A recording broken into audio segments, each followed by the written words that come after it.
works now is people enter this system over here. It's called, this is outreach, okay? At this point, people enter this system. The squared off boxes are the needs. What do I need to get out of homelessness? The first need is outreach, central intake, detoxification, treatment, residential treatment, job readiness, job training, transition here to private public housing. Right in the middle, you had transitional housing, residential patients. Now you got people over here with the mental health thing. They're off to this side. They're channeling over here. Ambulatory detox, dual diagnosed housing. You got case management. Up here we have medical health care going to everybody. Case management going to everybody. Legal aid, civil legal aid, that's the kind I provide. And then down at the bottom, the nurturing component. Okay? So, the blue boxes are the rounded off boxes. Who in this community might provide those services? So by doing that, you can figure out what it's going to cost. You figure out how many people you want to put through your system. You can break it down in terms of widgets. How much units of housing do I need and all like that. Well, here's the takeaway. Right in the middle of this chart, because here, over here, everybody's abjectly homeless, right? On the streets.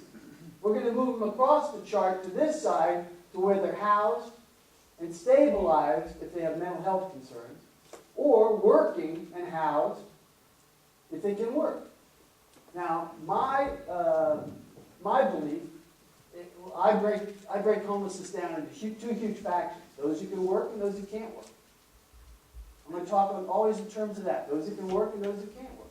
We have to provide for the ones who can't work, and for those who can work, we have to have a pathway. Right now, we already talked about part of that pathway, the federal minimum wage, right? It's not a clear pathway. You can work and still not be housed, so there's something wrong with that part. Okay. Now this part right in the middle, this transitional housing, is a very important piece. Last year we counted 4,400 people that are homeless in the Austin area, okay? Now, they go right here into this outreach point here, into this FOID, into the emergency shelters. Right now we have 660 emergency shelter beds for every man, woman, and child. Whether it's a battered woman or for a single guy or whatever you have, or veteran. So all of a sudden, you have this huge funneling down. Remember lack of resources? Remember why they were on the street corner? Didn't have the resources? Didn't have the minimum wage? Okay. So then, this funnels down into this transitional housing. We're moving through this thing. There's got to be somewhere where these services are coming on, because you can't treat people while they're out in the streets.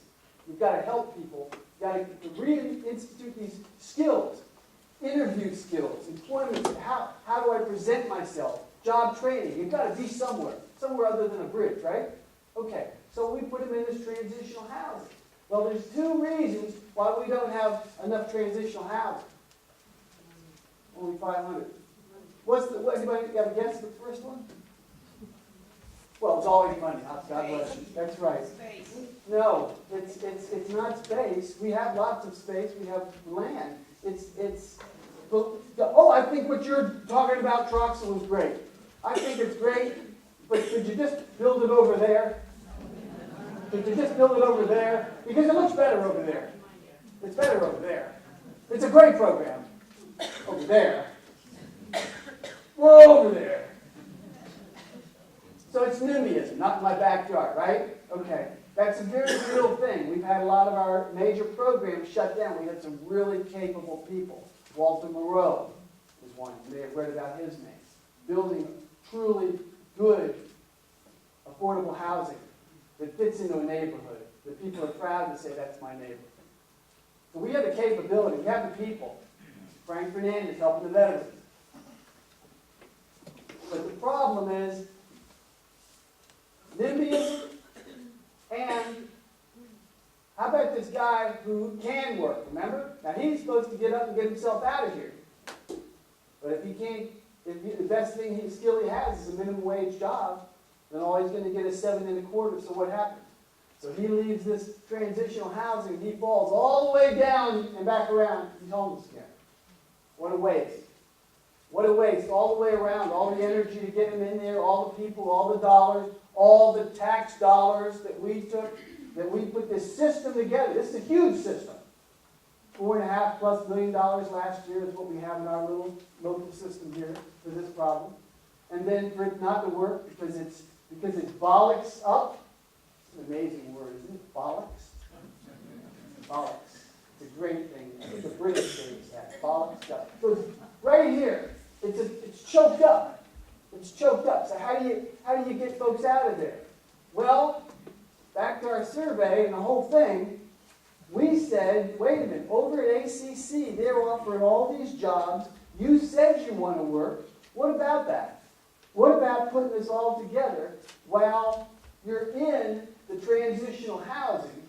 What we could give you is a little bit of job training in the area that you indicated you're interested. Give you a little leg up. Get you a certificate. So when you walk out of here, you have a certificate. That's a pretty good deal.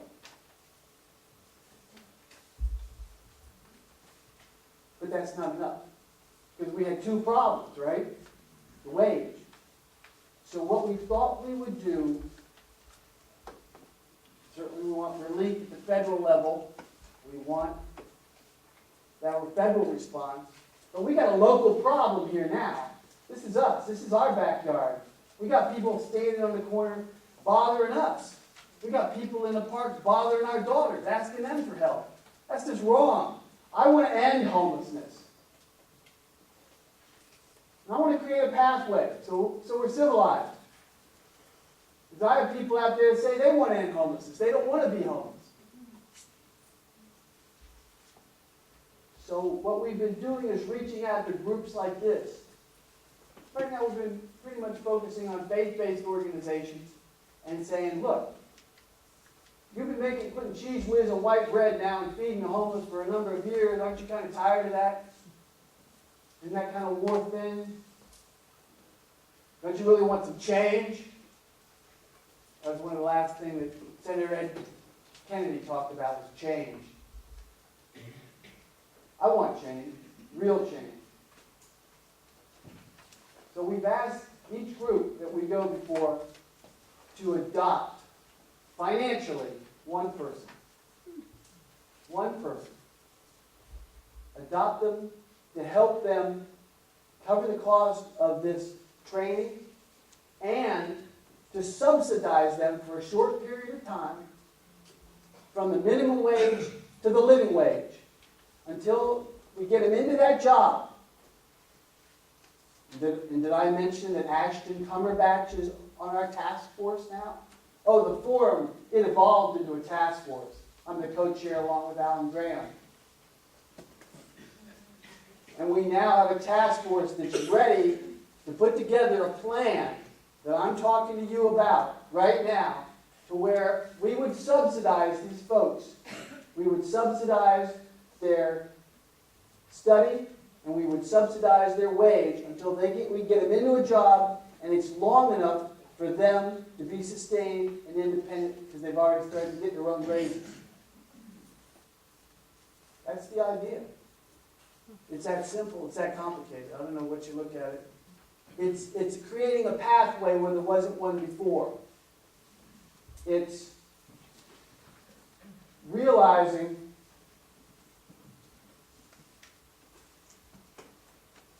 that that's a human resource, that that's a worker, that that man is working. As a resource is being wasted. Because this guy gets up at dark 30, follows his can route, picks up his can, crushes his can, goes over to American Can, cashes them in, and after about 10 hours of work, he's collected himself a good, solid $10.